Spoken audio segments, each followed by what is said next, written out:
out there. Probably figured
Hello, everyone. I'd like to return to open session. Will you please rise for the Pledge of Allegiance and a moment of silent meditation? Thank you.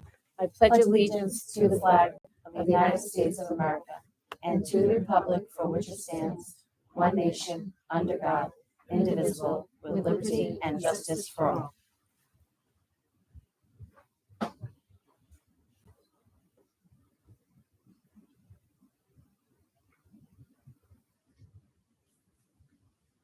Thank you, everyone. Oops, I need my agenda. Yeah, good. I recommend that minutes relating to the privacy of students and their records, approval of home instruction requests remain sealed. So moved. Second. There's been a motion and a second that the minutes relating to the privacy of students and their records, approval of home instruction requests remain sealed. Those in favor? Okay. Any abstentions, recusals, or you're abstaining? Okay, Mr. Day's abstaining. Thank you. I recommend that minutes pertaining to litigation and legal update, the Robertson Green Beretta Corporation versus Charahoe Regional School District through its chair, Linda Lyle, CA number PC 2021-06474 remain sealed. So moved. Second. There's been a motion and a second that the minutes pertaining to the litigation legal update, the Robinson Green Beretta Corporation versus Charahoe Regional School District through its chair, Linda Lyle, CA number PC 2021-06474 remain sealed. Those in favor? Any abstentions, Mr. or recusal? Thank you. I recommend that minutes pertaining to collective bargaining and the ESP negotiation update remain sealed until such time as an agreement has been reached. So moved. Second. There's been a motion and a second that the minutes pertaining to collective bargaining NEA ESP negotiation update remain sealed until such a time as an agreement has been reached. Those in favor? Okay, we have some abstentions, recusals, abstaining, recusal. And Mr. Day, recusal. No, he was ready. Or you're abstaining. Thank you, Mr. Andrew, you abstained? Yes. Yes. Okay, thank you. Okay, number 4. I recommend that minutes pertaining to collective bargaining NEA certified staff negotiation update remain sealed until such time as an agreement has been reached. So moved. Second. There's been a motion and a second that minutes pertaining to collective bargaining NEA certified staff negotiation update remain sealed until such a time as an agreement has been reached. Those in favor? Any nays? Abstentions? Abstentions. 2 abstentions and a recusal. Thank you. I got that straight. Okay. Ms. Giusti? Executive session votes. The first vote was executive session minutes, September 27th, 2022. Home instruction requests approved by Callahan, Chambers, Giusti, Liguori, Luzon, Lyle, Macaruso, McQuaid, and Reynolds. The next vote was home instruction request from tonight, approved by Callahan, Chambers, Giusti, Liguori, Luzon, Lyle, Macaruso, McQuaid, and Reynolds. The next vote was executive session minutes, September 27th, 2022, RGB versus Charahoe update, approved by Callahan, Chambers, Giusti, Liguori, Luzon, Lyle, Macaruso, McQuain, and Reynolds. Executive session minutes, September 27th, 2022, NEA ESP negotiation update, approved by Callahan, Chambers, Juicy, Liguori, Lyle, Macaruso, and Reynolds. Executive session, September 27th, 2022, NEA certified staff negotiation update approved by Callahan, Chambers, Juicy, Liguori, Lyle, Macaruso, and Reynolds. And return to open session approved by Callahan, Chambers, Juicy, Liguori, Lyle, Macaruso, and Reynolds. Thanks, Ms. Juicy. Thank you. Okay. Okay, please join me in congratulating the following: sophomore Cody Pulaski, the Providential Boys Soccer Player of the Week, and junior Lexi Cole, girls volleyball, the Wesley Sun Athlete of the Week. Thank you.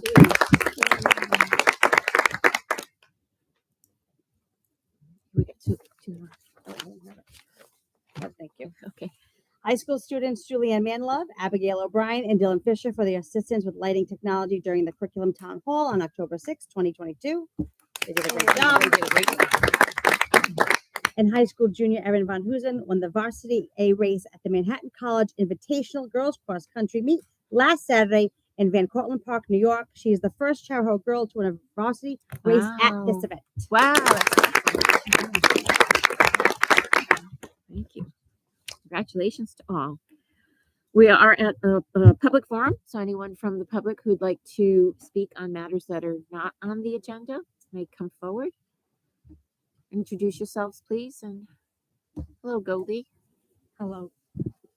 Goldie Williams, Richmond.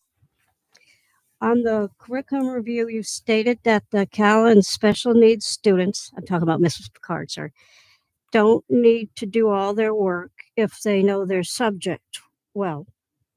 Well, in college, it doesn't work that way. In college, they get flunked out if they don't do all their work.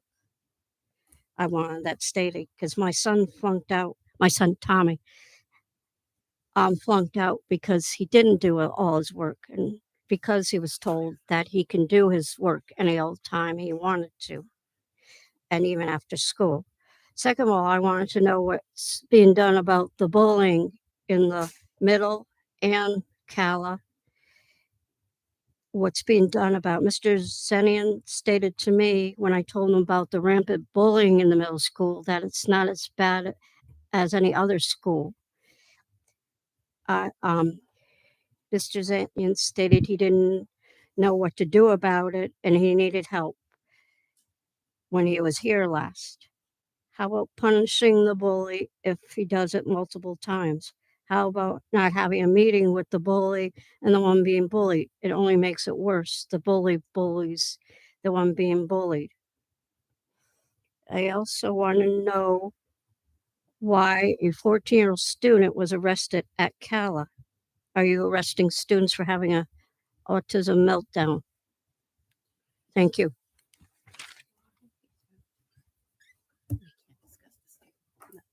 Just to clarify, I've never said that students don't have to complete their work.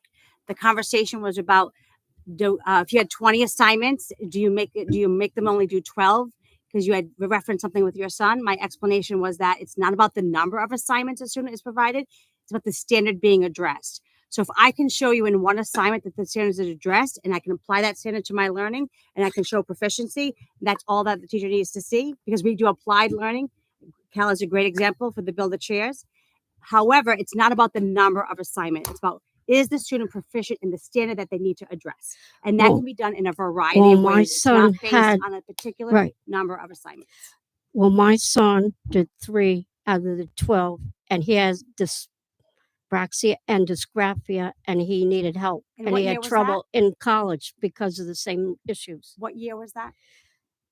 It was in his senior year at Rise, So What year did he graduate? 2017. Okay, so I can't address what happened in 2017, but I can tell you when I started in June of 2020, that's exactly how it works. Well, doesn't work at the Met that way. In Newport.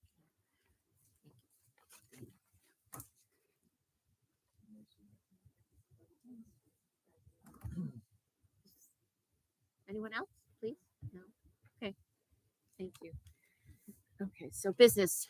So we have the Project Aware grant. I recommend approval to submit the Project Aware Advancing Wellness and Resiliency in Education grant to RIDE effective December 31st, 2022 through December 30th, 2023. The length of project is up for 4 years, and the amount of $300,000 for the purpose of developing a sustainable infrastructure for school-based mental health programs and services. So moved. Second. There's been a motion and a second to approve the approval to submit the Project Aware Advancing Wellness and Resiliency in Education grant to RIDE affected December 31st, 2022 through December 30th, 2023. I open this up to any kind of questions hey, Katie. Hello. Katie's here to answer some questions on the grant. So anyone have any questions or? No. Go ahead, Donna. Let me just thank Katie. You are worth your weight in gold. Thank you for doing this. Thank you. Thank you. This is great. So Katie, we can get up to 300,000 a year. Is it 300,000 for the total? 300,000 per year for 4 years. So it's Wow. a $1.2 million Wow, grant. That's Perfect. amazing. It'll help us sustain the mental health supports that we've already placed in ESSER, but continue on for 4 more years. Yeah. And actually enhance what we're doing. That's amazing. Madam Chair. Yes, sorry. Oh, I'm sorry, Karen. I was Keita, looking can you at- tell me what Effective School Solutions is? Is that an already Yeah. in-school program, or is that an outside agency? That's the contract. So you approved it through the Yep. ESSER funding for the effective school. They Okay. provide us right now with 2 clinicians. We have one at the high school, one at the middle school, because that's where the data showed we needed the highest level of support. And they work with students directly, 12 to 15 students. And they also are the ones providing the professional development to build the adult capacity K through 12. Okay, thanks. the grant will cover K through 12? It will- Yes. it will- Yes, yeah, it's okay, good. district-wide. So it will be district-wide. Thank you. Any other questions? Oh, Mr. LaFleur. How many people competing for that, or is it a slam dunk? We have Um, Katie. I've asked. It's not a slam dunk. There's no guarantees in my world, unfortunately, but RIDE has a strong track record with this grant. This will actually be the 3rd time they have received this. There are 20 to be given nationwide to 20 different states. And I was told that most of the other grants of this nature that they're applying for, there are only 6. So it's quite a high number. If you imagine that perhaps not even 20 will be submitted. Mr. Day and then Mr. LaGroy. Mr. Day?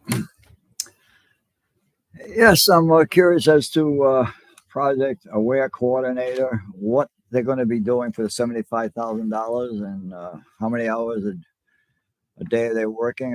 This seems to be a lot of money for somebody that I don't understand why we need a coordinator for this if it's all government money. So I would like a somewhat of a detailed explanation as what their responsibilities are and who it is. So when we met with Ryan, I'll just start. Project Aware, it's actually required, Bill. We asked about that.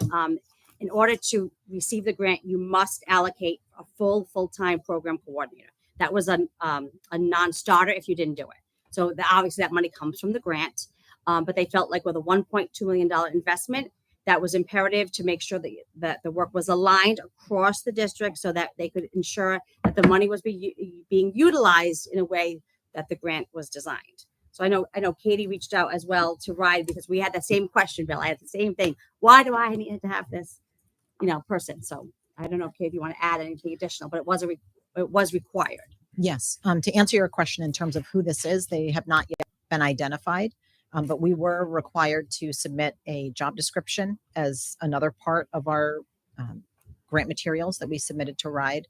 There's a lot of data that will need to be collected and shared. There are monthly meetings.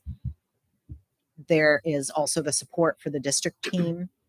There's final reports every year that will need to be written, again, that are really data heavy.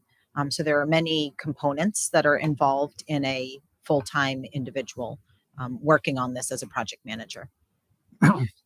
So I don't want to sound insensitive, but it sounds like RIDE is trying to ensure that someone has a job for a period of time, because if this is being administered by the state, I don't know why they need a coordinator for every school district that's going to have one of these projects. Yeah, their explanation to us was really about the liaisoning between the Department of Education for the federal funds to all the school districts. So there was coordination across the districts that were receiving this grant, along with the alignment of other supports and services within the district and the tracking of the data to support that they could see that there was a return on the investment.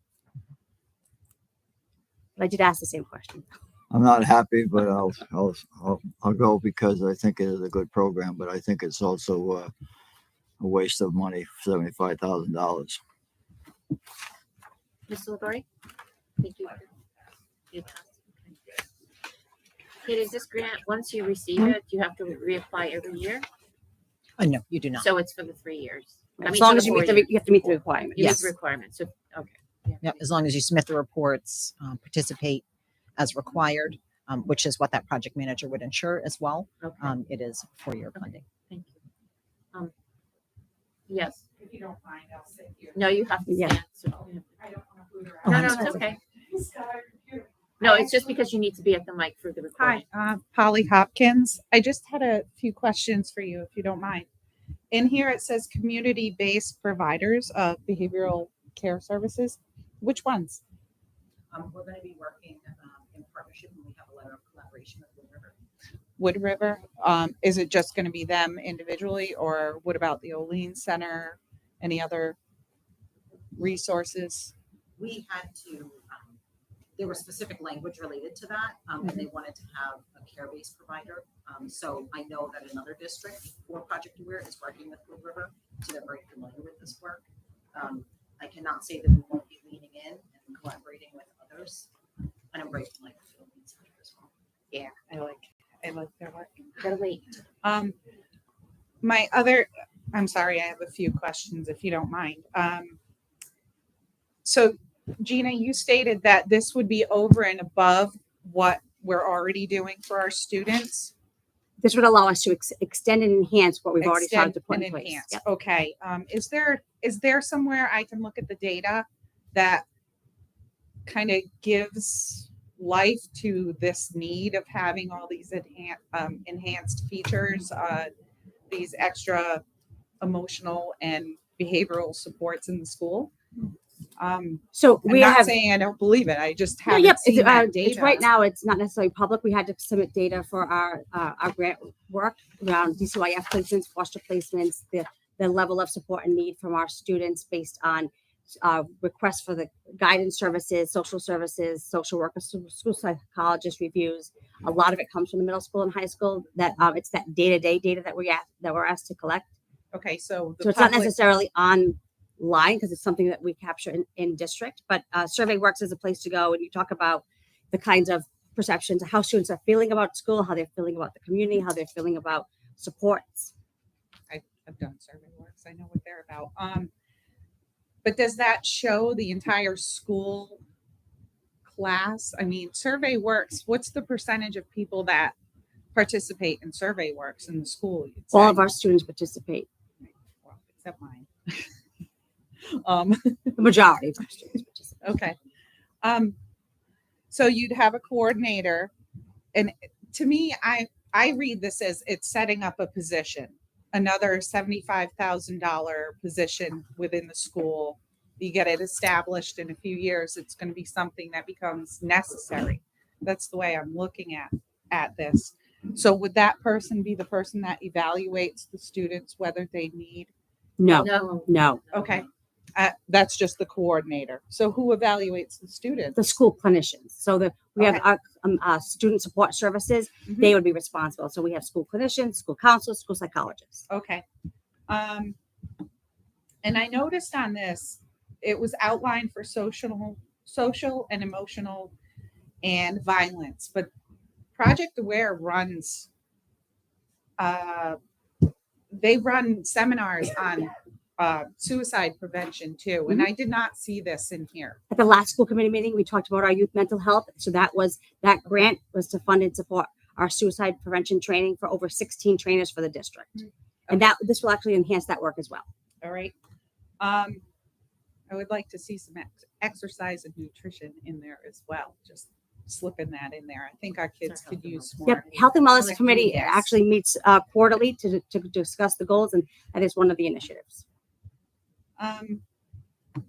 So my question, I think you answered how many positions this creates.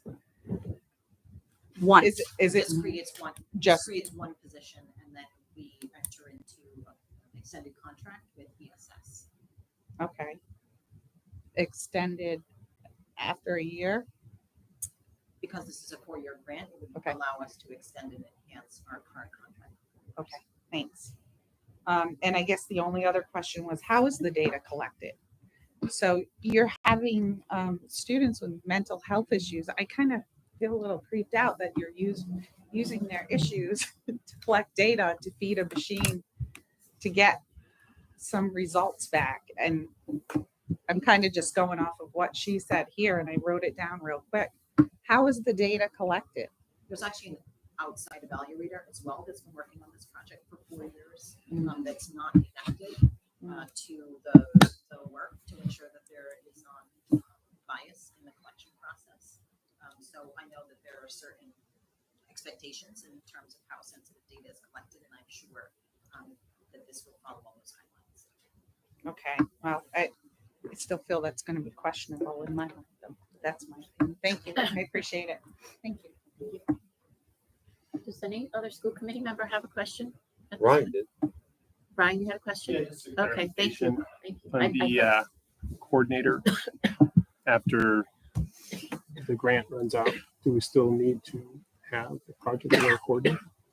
I would hope that that individual would not continue or need to continue necessarily in that capacity, but they would be building structures and embedding what is necessary at the time. So then it becomes practice within the school district. Okay, thank you.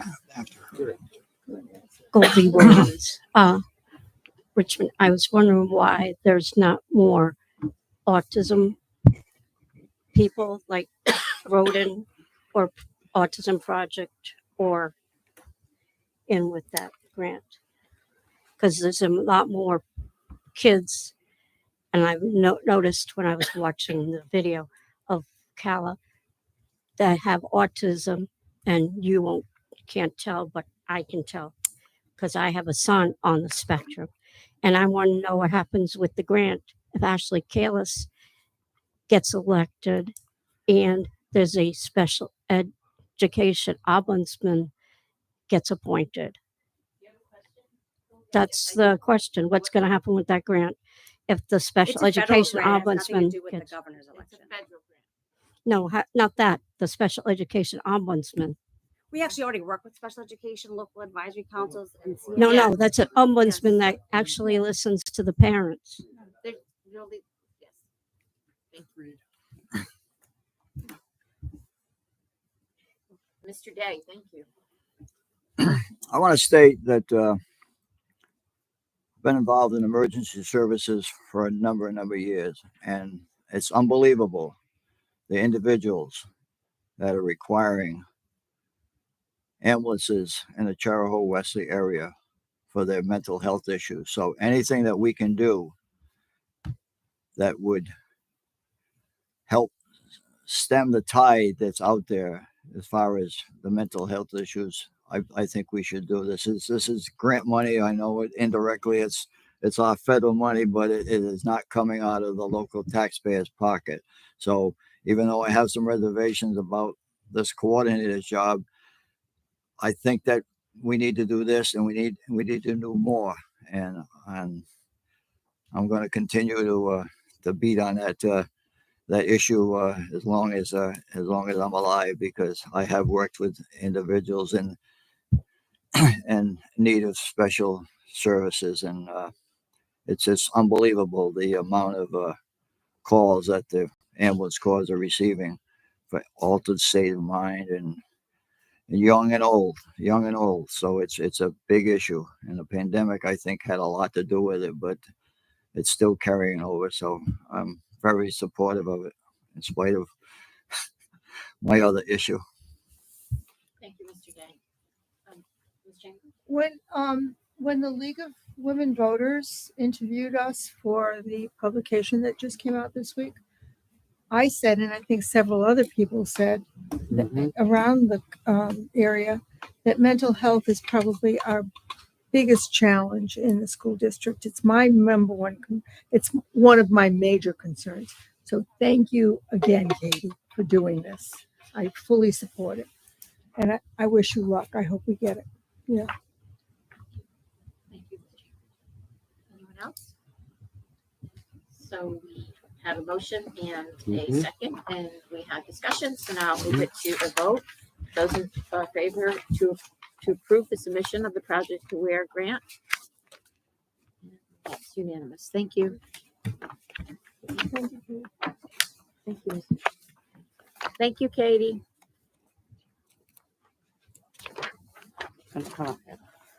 Okay. Next item on the agenda is approval of the superintendent's goals. I recommend approval of my goals. However, to provide some additional context, as you know, there's several priorities in the district, and this does not even begin to give you a glimpse of all the work that happens in the district every day. But these, for this year's context, is the three largest initiatives that we'll be working on. The first is the district strategic plan, the new one, Vision 2023, comes to a close in June, and we'll be developing all year long, alongside some of you and our school improvement teams, that new vision. We will also be really focused on increasing our communication and engagement opportunities for our families to ensure that we have partners in that work. We started our curriculum town hall last week, and that work is just the beginning of sort of re-entering that re-engagement and sharing all those opportunities. As many of you know, I have a superintendent education advisory panel, which I meet with the support staff and teachers monthly to get their focus on what they're hearing, what their need. And I told you last year, and I'll tell you again, our educators and support staff feel that their number one focus wants to be mental health of the educators and the support staff of the adults. And I have the superintendent education advisory panel.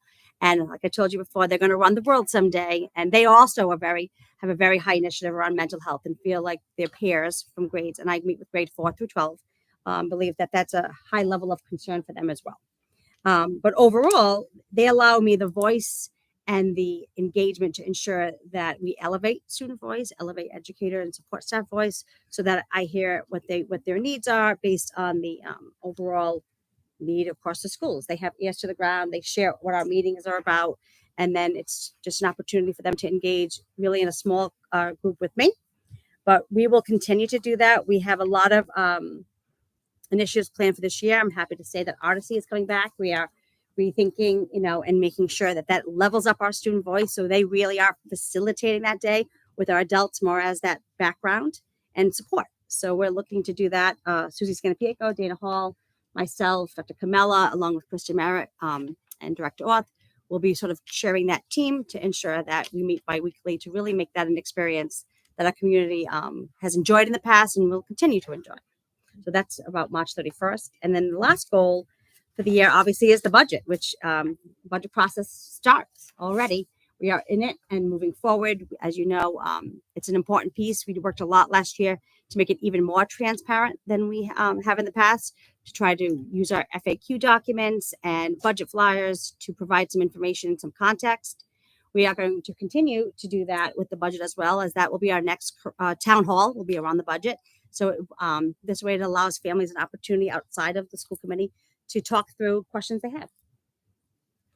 I'm happy to extend on anything. I'll make a motion to approve the Second. And then, okay, so there's been a motion and a second to approve the superintendent Picard's goals for the 22-23 school year. And now I open it up to questions or discussions. Ms. Chambers. Gina, these are very lofty goals. Okay. And I just want to say, every now and then, toot your own horn, because you are meeting a lot of these goals along the way. And I just want to say thank you. You walk the walk. You don't just talk the talk. Thank you. I see it evidenced in the town halls that were the first town hall, which was excellent. Reading your newsletters, all of your outreach to the community and to us has been exemplary. Thank you very much. Ms. Suzanne? I'm going to heap on some more accolades with that also. Actually, I was impressed last week. I was ready for a rumble. The rumble didn't happen. I was really disappointed. Oh, really? Yeah, really. No, So with that being stated, Barry lived this place, and you have been living it also. You know, some people may think your job is like 7 hours a day. I think all of us up here know it's not. Actually, for all the administrators. So I just say thank you. Thank you. Great. Sorry to stem the accolade conversation. All well deserving. Likewise, thoroughly enjoyed the curriculum town hall, and I'm looking forward to more opportunities. As I shared with you earlier today, so this will be no surprise. Superintendent Goal 2, I'd like to make an amendment to the motion. And I guess to Donna's point about tooting your own horn, it currently reads, continue to increase communication and engagement opportunities for our families to re-engage them as partners in our work. However, I think the actions are actually reflective of more than just families. I think it's students, families, and the community. So I would recommend that, or I would make an amendment to the motion so that Superintendent Goal 2 would then read, continue to increase communication and engagement opportunities for our students, families, and community to re-engage them as partners in our work. And like I said, I don't think there's any change to the actions. So I have a motion and a second. Do we vote on the amended? Okay, so that was I like Lisa and Ryan. Thank It was a you. motion and a second. I like that. That's great. Okay. Any discussion on that motion? It's a good suggestion. Those in favor? Okay, that's unanimous. Thank you. You okay with that? Oh yeah, I mean the actions actually. When I talked to Ando, they represent that whole piece. Like when I talked about Odyssey, that's a community event. Right. The town hall is a community event, so it's breaking that out, so it encompasses all the stakeholders. Any other comments or questions? Original as amended. Okay. I should know this by now. So there's been a motion and a second to approve the goals as amended. Those in favor? And that's also unanimous. Thank you very much. Item C, Virtual Learning Day Plan. I recommend approval of the Virtual Learning Distance Learning Plan for 2022-2023 that will be submitted to RIDE for its approval through the Board of Regents. Administrators, STEM, and Humanities Specialists, our 2 district math specialists, academic ELA fellow, and teacher induction coach have reviewed this plan, as well as Dr. Kellamel and myself. Just to clarify, this plan is not different from last year, except for the requirements from RIDE this year, which states that we must take attendance every period. Before we did like beginning of the day Gurgle form, and that there's 3 hours, required 3 hours of live instruction, not all together. But we actually did that last year. We were not a district that went an asynchronous day, which is not allowed. We had opportunities throughout live instruction throughout the day, which is required through the virtual learning plan. So other than that, it basically looks like last year's plan. Second. I have a motion and a second to approve the virtual learning distance learning plan for 22-23. Open this up to any questions. Yes. Somewhat of an unfair question. What is the likelihood of this getting through? So I would say we did it last year without any concerns, and the feedback from RIDE was not enough. We didn't receive anything that we had to fix. Okay. So it should, however, the Board of Regents is a different layer. Yes.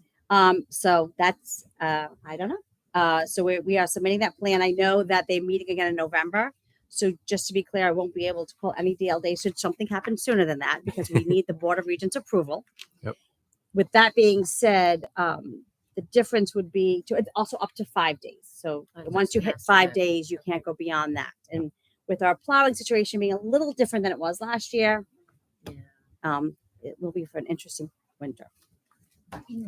Thank you. So with this plan, would you have an opportunity to say that main campus, the chair hope main campus was in session in person, but some elementary schools might have a DL day? Can you split it that way? So that's interesting because we had that conversation when we had the plowing situation, because sometimes the staff is split too. Yep. And it can cause, typically we would only call a day because safety is a concern. Right. You know, sometimes is usually in the past it was unlikely, but it could be different, correct? But it's not 5 days per school.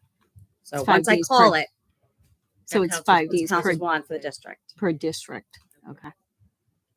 Right. Ms. LaGory. Ms. LaGory. Two questions. One you may not know. So the timing that they don't vote on it till November seems odd. This should be done in the summer.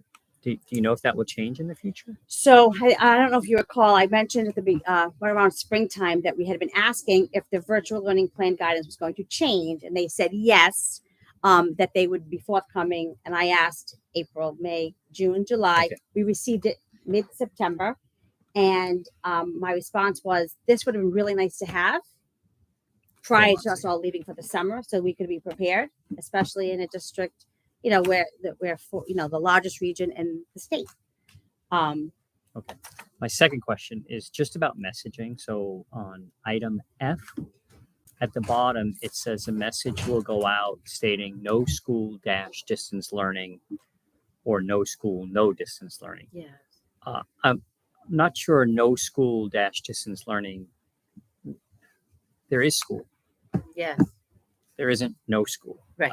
I would rather it say something like no in-person school or distance learning only, because if it's 4:30 a.m. and I happen to look and see no school, I might not read the second part. Context matters. Yeah, I don't always I'm read the whole happy. email. It was what so there's a drop down menu for Oh, so they're dictating what it says. so it's not from RIDE, but it's the oh my god, it's School Broadcasting Association. So it actually is the drop down that they've included. So what the schools across the state did was we've had to adopt what it was.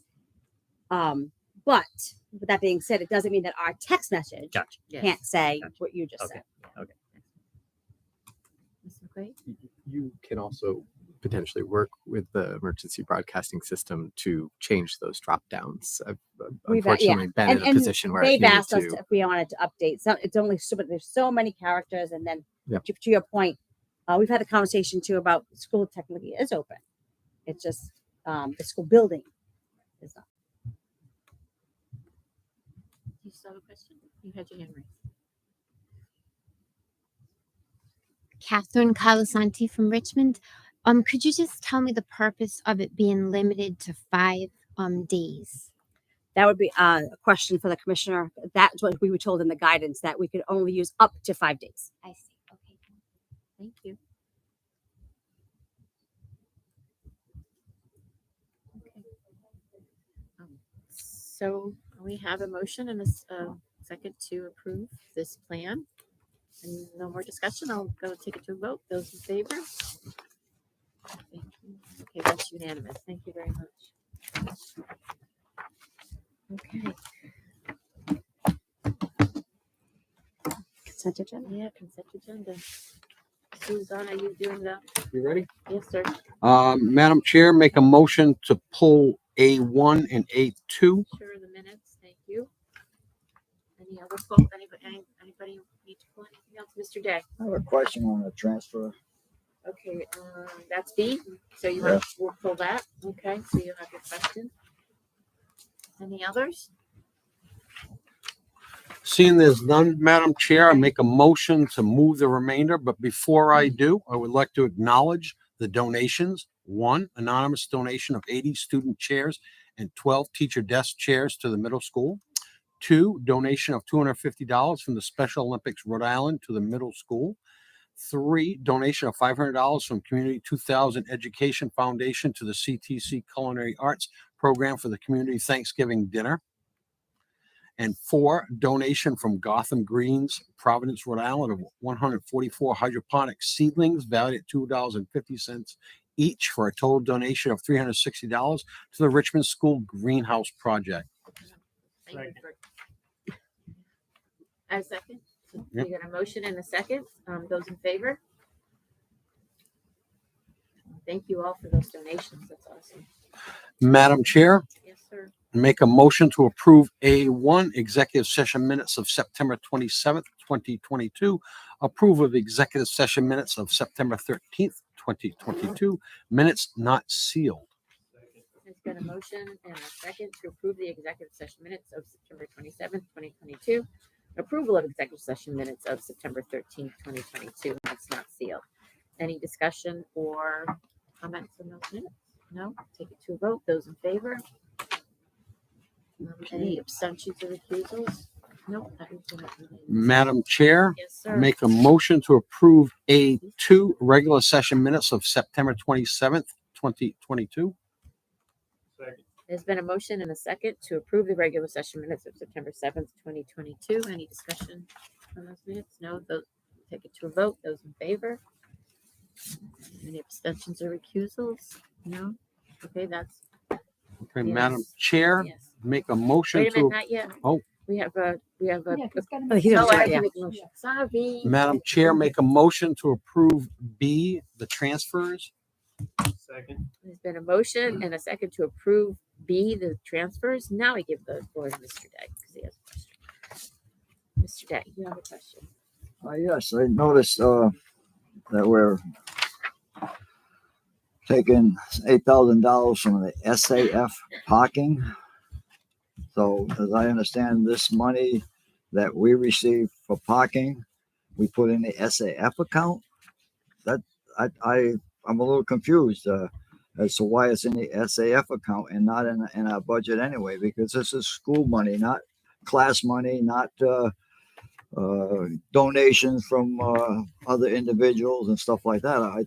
I believe this is in the wrong place, but I could be wrong. But I haven't received my SAF paperwork yet, which I've asked for, and I'm hoping that I'm going to get this before I leave the school committee. But this SAF account, it does not make sense to me why we're taking money from the students and not putting it in our treasury, and why we're putting it in the SAF account, because the SAF account wasn't designed, in my understanding, to take money from students that is going to the district and put into an SFA account. So I can explain. We took action. A few months ago to pave the Lower Bowl parking lot. And when we took that action, part of that transaction included using parking fund, the monies that are collected from the students for the ability to park on the campus. That Lower Bowl was not a reliable place to park. And it was part of the funding plan at the time to use SAF monies as well as the, wait a minute, this is, actually, I think this is the seal coating for the senior lot. I have to check the project, but it was part of the project plan. Yeah, it's for resurfacing. It was the resurfacing, yeah. So this is part of the resurfacing the senior lot, but it's based upon the collections that we received from students for the right to park on the campus. And we did improvements to that lot. But to My Mr. question Hayes- is, why is it in an SAF account and not in a school budget? Because you're taking money from the students and it should be going into the, I'm not a great numbers guy, but it makes no sense to be putting in an SFA account when it's going directly to the school. So why is it going to the SFA account that technically we as a school committee don't have any control over? When you read the rules and regulations of the SAF, the school committee has no control over what the SAF account does. The parking SAF, my understanding the way it's been operated, the parking SAF collects money for the privilege to use the campus to park. Which is in the policy that the school committee created. It doesn't say student activity fund, so we can double check that, Bill, but it's always been placed, this is not a new, it's always been placed in that account. So when the students pay for their permit, parking pass, that money gets placed into that account. And it's supposed to be utilized for anything that has to do with the parking. So, Chair, is it okay? Oh, yes, sure. Go ahead. So I think I agree with Bill that it would be good to get clarity as to whether or not this falls under SAF or if this is separate and apart from SAF. And to the extent that it may fall under SAF, I don't disagree with Mr. Day that we may want to consider at a future agenda item, revisiting whether or not it's most appropriate for this to be under SAF or not. But I think first let's clarify whether or not this actually technically falls under the purview of SAF. So if I'm, I just want to make sure I'm clear. The Phyllis and Mr. Day especially. So what you would suggest is this become a collection that goes to the district, and then we apply it to the parking instead of an SAF category. Yes, Yes. Is that that's right. No, right. The way I read the SAF account, the school committee has no control over what money is allocated and what is spent there. So my question is, why are we voting today to take money out of the SAF account? When according to the rules and regulations, the SAF account, we have no control over how that money is dispersed. SAFs can be covered by the school committee with administrative recommendation. And I think that was done for some projects in the past when usually it's Not since I've been on the school committee. We have never voted on taking SAF money out, to my recollection. You did. I could have been asleep at one of these meetings, but I'm not implying, We I'm did not take implying that SAF money out and put it in Medicots. So it's typically dormant school accounts. committee approved it. I may not have been on the committee then even. No, it was, yeah, It's recent. you did. Wait, vote we can, we'll double check. Yeah, Yeah, well, that's why we pulled it. point, basically- point understood. Yeah. Will. The clarity is, does it even need to come here, or is it a function of the administration? It's a fair point. And to the prior concern, we anticipate that we'll have financial reports for the next meeting. Okay, thank you. So what Bill's implying, we will be addressing this in the future. Yeah, we need to specific to the park. I'm understanding this to mean specific to the parking SAF. And can we clarify all the rules and regulations on SAF? Oh yeah, we can include the policy and I can do Yeah, I a was just memo to looking for the clarify what's policy going on with this specifically. transaction specifically. And I can also propose alternatives to handling it this way. Thank you.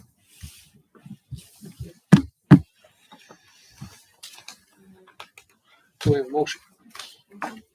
Reports. Do they vote? No. No, Okay, we vote. motion. Vote, okay. So there's been a motion in the second, and now it's time to take it to a vote. Those in favor? Any opposed? I'm opposed. Okay, thank you. Any recusals or abstentions? Okay, thank you, Mr. Right now, there's no subcommittee reports. So for my report, I have the curriculum town hall follow-up on October 6th. We hosted the town hall in the middle school auditorium. The presentation, slide deck, and materials shared are all on our website under the curriculum tab.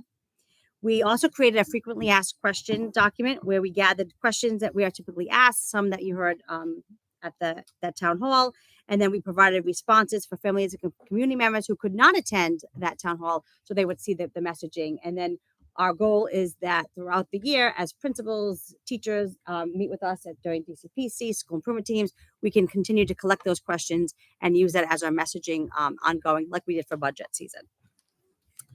We also discussed a variety of opportunities where parents, families, and community members can continue to be involved in our schools. We discussed obviously your typical volunteering, chaperoning, the chill mentoring program. We also talked about school improvement teams, community advisory boards, and a host of other opportunities. We have, for our dates coming up, we have our flu clinics at Ashway was today from 4 to 7. Richmond School is October 18th, Tuesday from 4 to 7. The high school and CTC is Thursday, October 20th from 8 a.m. to 10 a.m. That is for staff and students only. And Charleston Elementary School is holding it Tuesday, November 1st from 4 to 7. We have some additional upcoming events. October 13th is Hope Valley School Picture Day. October 14th, we have the Charahoe Culinary Arts is hosting their annual prom dinner. There are 3 seatings at 4:30, 5:30, and 6:30. $15 per adult and $7 for children 10 and under. October 16th, class of 2023 car wash at Richmond School parking lot, 11 a.m. to 2 p.m. October 17th through October 21st, the Ashway School Book Fair. October 19th, Richmond School PTO meeting. It would be virtual at 7 p.m. October 20th as an early release day. Secondary schools will be dismissed at 12:45 p.m., while elementary will dismiss at 1:55 p.m. There'll be no AM pre-K. The PM will attend that day. October 24th through October 28th is the Charlestown School Book Fair. And October 29th is the Richmond School Spectacular Trunk or Treat, campus senior parking lot, 5 to 7 p.m. So, any school committee member has requests for future agenda items or legal opinions? Upcoming meetings? Nope, I don't see any. Okay, thank you, sir. Madam Chair, Yes, sir. make a motion to adjourn. Second. There's been a motion and a second to adjourn. Those in favor? That's unanimous. Thank you all very much. I'm sorry, it was a little off today. Get them. You have somebody. Yeah, I know.